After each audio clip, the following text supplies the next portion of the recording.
Hello and welcome to Martineau Gardens. This is Juliet, the environmental education teacher. This is a pre-recorded video. It is Friday the 8th of May and today I'm going to be taking you on a little tour around the gardens, having a look particularly at the different trees that grow here. So I've started off in the car park. If I just pan round, there is a tree here I want to show you first of all. I come over here, you will see that it has wavy leaves, wavy edges on the leaf. So if a leaf has wavy edges on it, we call those lobes. So it's a lobed leaf. And it has what we call simple leaves.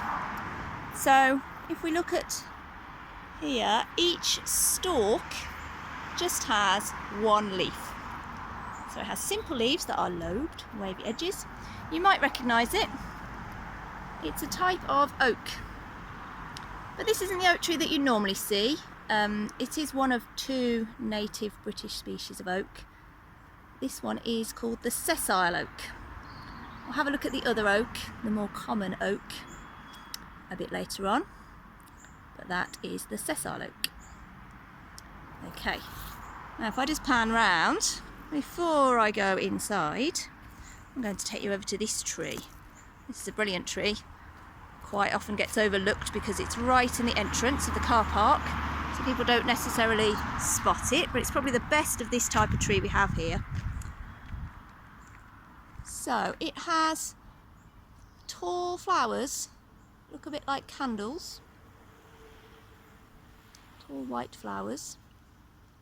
The leaves, before the leaves start to grow, they start off as a sticky bud and then it unfolds and the leaf looks like this. Oh look, here's one on the ground. So if we have a look at this one, this is classed as one leaf. So even though it looks like it's lots of leaves, we call these separate leaflets because all the leaflets come off the same stalk. So instead of being a simple leaf like the other one that we just saw, it's what we call a compound leaf. Because it's compound, it's made up of different parts. So a compound leaf. And this is the tree that gives us conkers. You see the brilliant veins on the back. So that'd be really good to do a leaf rubbing of that. We put it upside down under a piece of paper on something flat and then rub it with a wax crayon. That will give a really good pattern. Okay, so it's the tree that gives us conkers. It's called the horse chestnut tree. Okay, let's make our way into the gardens. So we're going to go through the welcome shelter.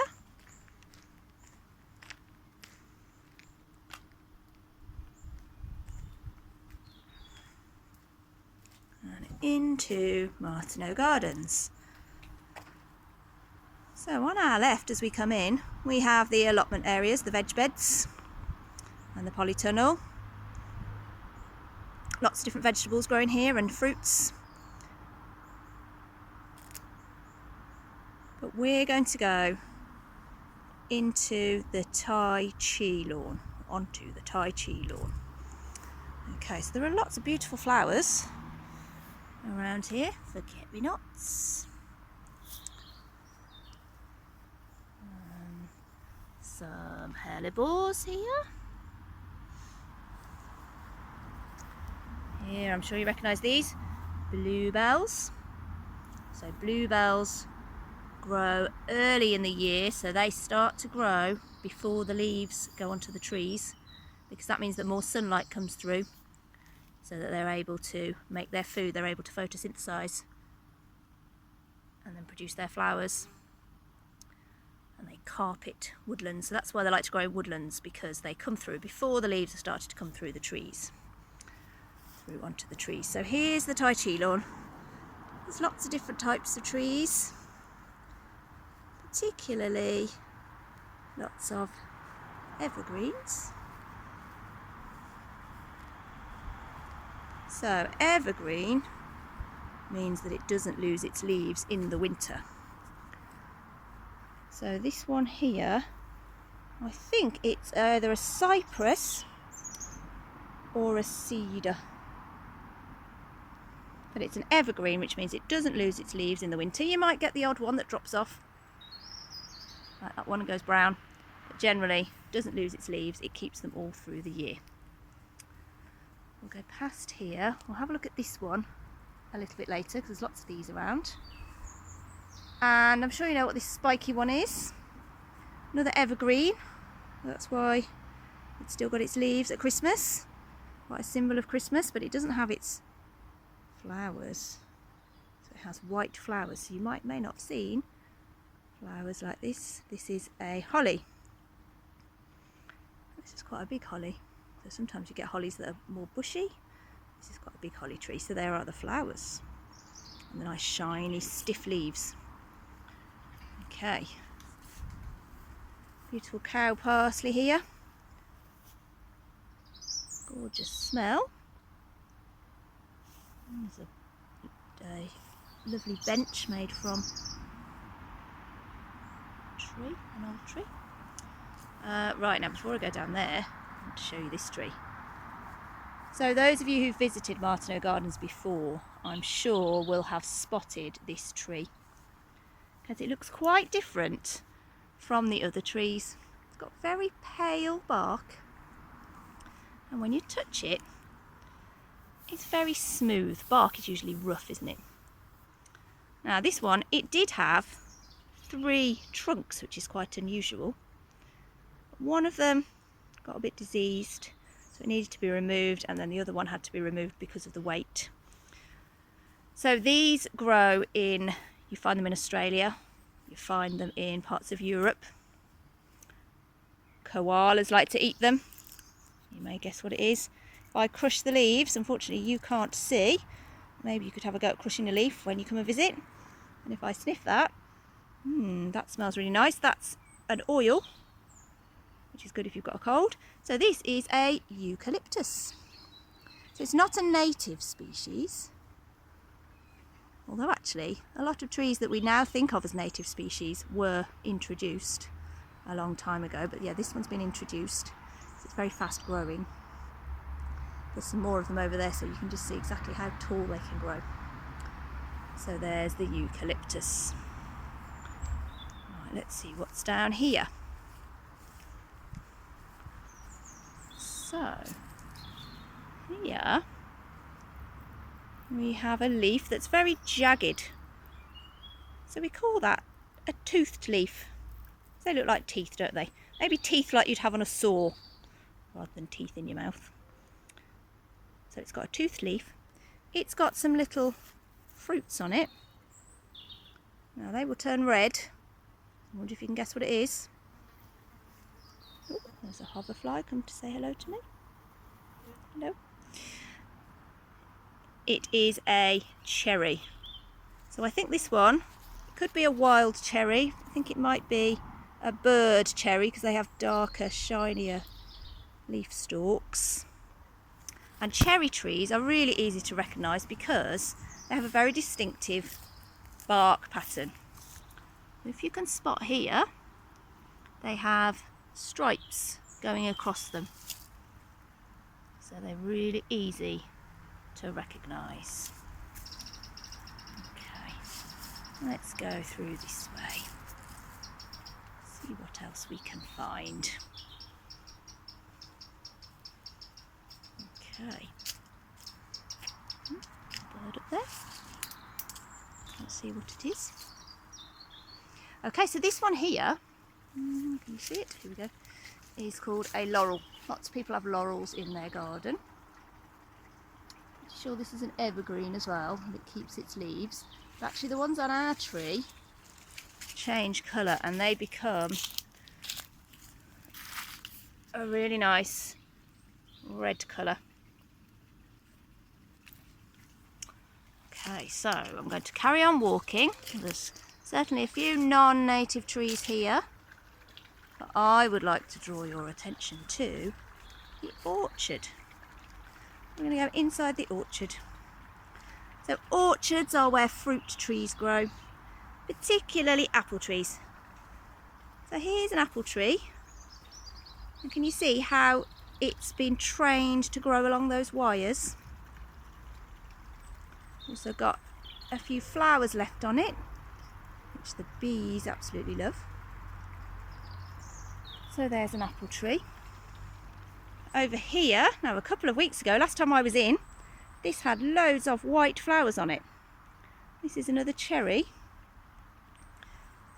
More of a, probably not a wild variety, it's a cultivated variety. So the flowers now have been pollinated. And you can see that there's a couple of petals left on that one. These were the stamen.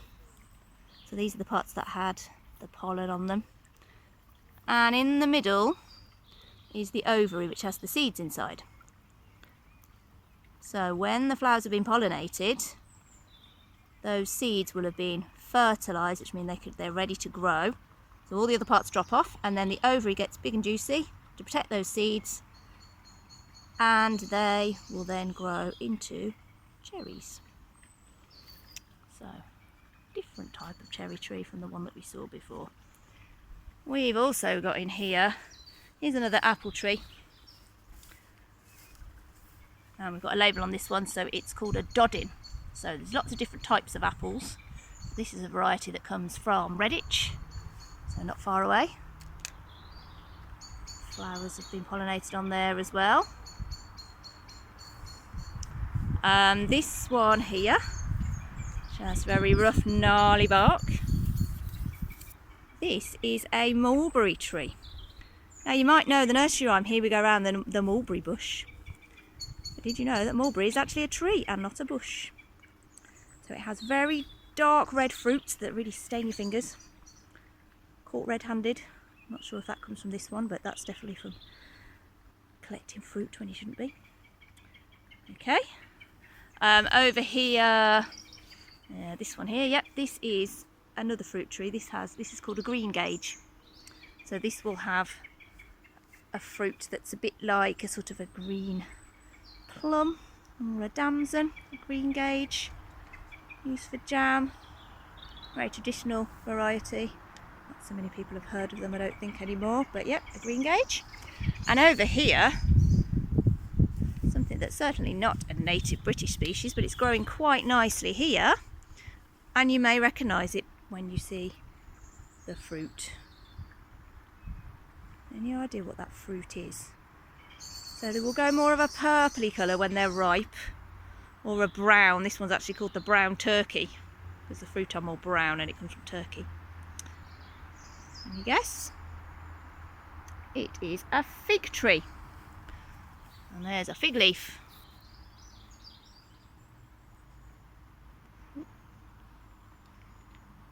So there you go. Fig tree. Right. Let's go out of the orchard. And let's make our way towards the woods.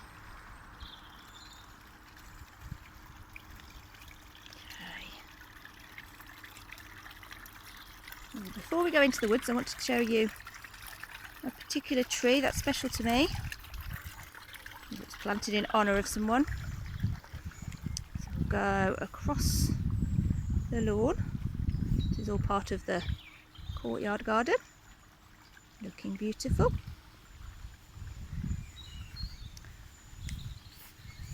And let's go a little bit off the beaten track. Through here. So it's a little bit overgrown here, but this is actually somewhere that's been worked on, a bit of a work in progress. But in the middle we have Steve's tree. So Steve was my friend who used to visit here and also taught some sessions with me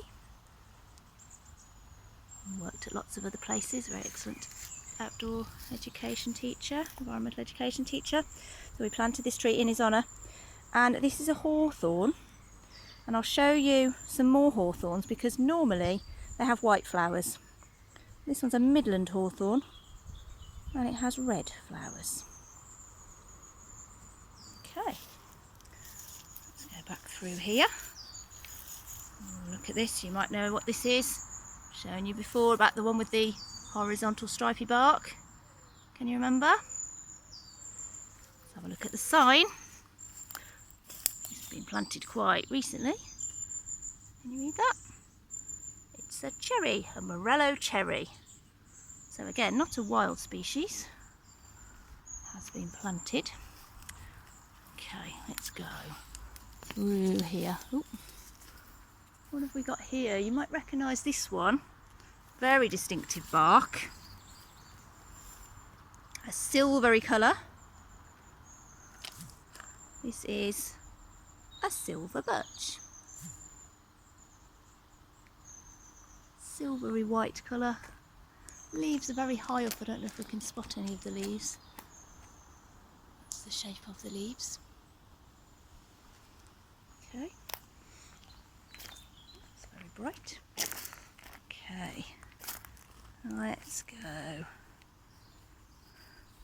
around here. Oh, there's an interesting one here.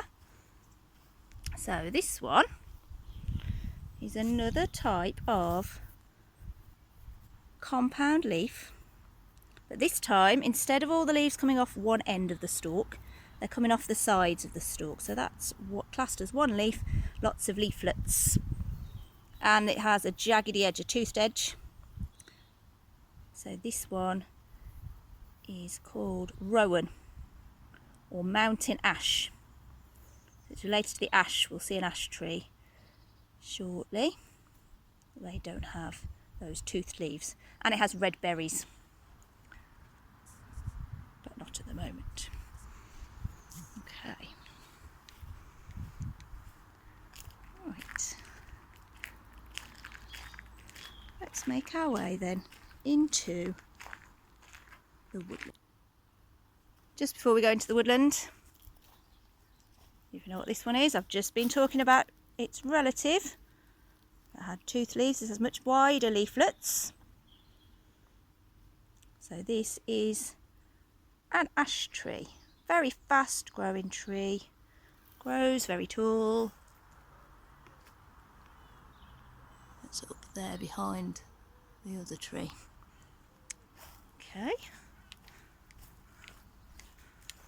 Let's go a little bit further and make our way into the woodland.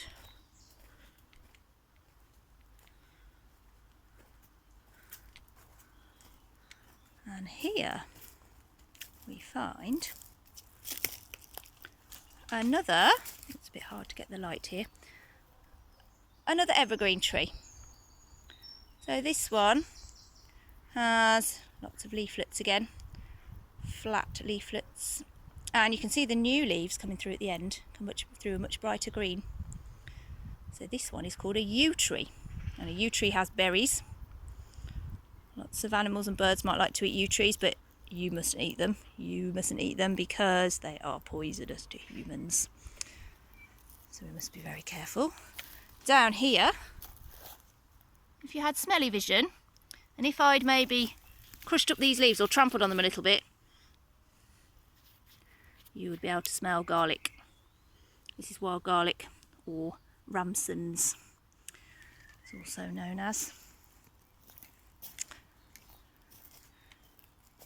You see the ivy growing up this tree. I'll show you a little bit later what happens when the ivy gets very thick. Alright, here we have another tree with compound leaves. Now this time, unlike the ash and the rowan, which can have different numbers of leaflets, this will always have the same number of leaflets. So, can you count them for me? Yep, so it has 5 leaflets. And when you crush the leaves of this one, this has a very distinctive smell. Now I don't mind this smell. I think it smells a bit like bird popcorn, but lots of people think it doesn't smell very nice. This one has berries, and the berries can be made into things like jam. And then it has flowers, white flowers, which can be made into a cordial. So this is called elder. You might have tried elderflower cordial. That's the flowers from this plant. So there's an elder. Now, if we look up here, we've got a very big tree. Very tall. Got some back boxes on it there. Ooh, we can't even see the top. This is an oak tree. And this oak tree is about 200 years old. There's a little fairy door down there. Now, if we look at the leaves, do you remember we saw the sessile oak before on the car park? So the leaves of the oak tree are again compound, but they've got those wavy lobes. That one's a bit better. Very distinctive shape. And it has very rough, gnarly bark, this one does. Lots of lichen grown on it. Lots and lots of different plants and animals and other organisms grow on and around oak trees. Right, I'm going to go a little bit further into the woods, so I will see you there. Right, I found another species of tree here. Now, people often say, children often say, oh, it looks like the flag or the leaf that's on the flag of Canada, the maple tree. It is a type of maple and it's called sycamore. So other maples don't have those teeth. Sycamore definitely has teeth around the outside. And this is the one that has those helicopter seeds that fly down, that spin down. And it's got reddish brownish usually stalks. Okay, let's go a bit further. Some more holly flowers.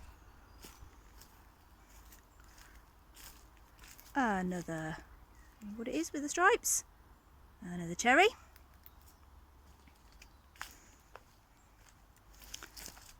Some dead wood that we've left because it creates a good habitat for all those mini beasts that like to eat it, help to rot it down. And into the forest school area, where we've got lots of oak trees.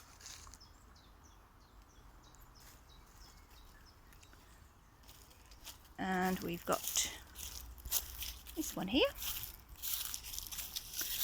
This is called Hazel.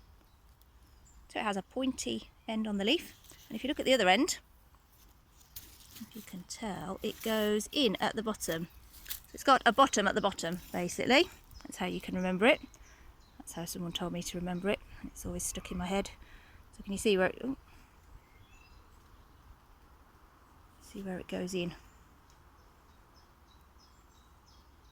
At the bottom. And it's also got, which you probably can't see on here, little hairs. So if you look at one with the magnifying glass, you can see it has little white hairs. I'll just show you up here. This is ivy that's been growing up this tree, and obviously it's made it very heavy, so we've cut it so it doesn't grow anymore. It's pretty much impossible to get off. It really glues itself on. It's very strong. And you can see that some of the trees that have come down have had ivy on them as well. Right, just want to show you a tree that has fallen down, got blown down in a storm called Storm Doris a few years ago. Oh, a robin. But we've kept it like this because you can really see all the roots, where the roots have come up out of the soil. So it did have a big hole down the bottom. It started to be filled in by various things, and it started to get a bit overtaken with ivy. But here are the roots. Here's another, remember this one? A yew, the evergreen one.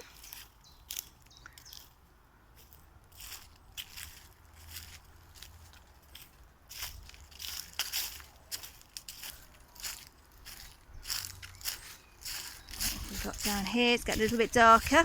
We're near the beehives now, so you get a bit of an idea of where we are. So this one is beech. It's very shiny leaves with teeth. Simple leaves. That is deciduous, but actually sometimes you get beech where the leaves stay brown and they stay quite thick and they stay on the tree or on the hedge. Quite common when it's a hedge. So, there's another elder. Alright, so I'm going to start to make my way towards the end of the woods. A couple more things to show you. I'll see you in a... So I'm quite near to the pond now. The pond's just behind there. And this tree here, there are its leaves. A little bit closer, I will show you them. It looks a little bit like, well, it is related to the beech, but it's not shiny. What a hornbeam. And there's just one more I want to show you, which you've seen already, but it's quite an interesting way how this one is growing. So as we make our way out of the woods, past another hazel, remember bottom at the bottom, past a sycamore, and here, another horse chestnut here, but can you see how the leaves are growing almost horizontally? And they're actually pretty huge. So that's because there's lots of other trees around. There's an ash tree up there, there's a couple of ash trees, there's an oak tree, oh, that's another ash tree actually, so there's lots of trees around. So it's quite dark. So it grows like this, so it can grow sideways like that, so it can get as much sunlight as possible. Because trees need sunlight on their leaves, and water that comes from the roots goes up the stem and goes along those veins in the leaf. And then carbon dioxide from the air. They use all those things to photosynthesize, which means to make their food. And that's how they grow. So I will put some pictures in the comments of the various species that we've looked at.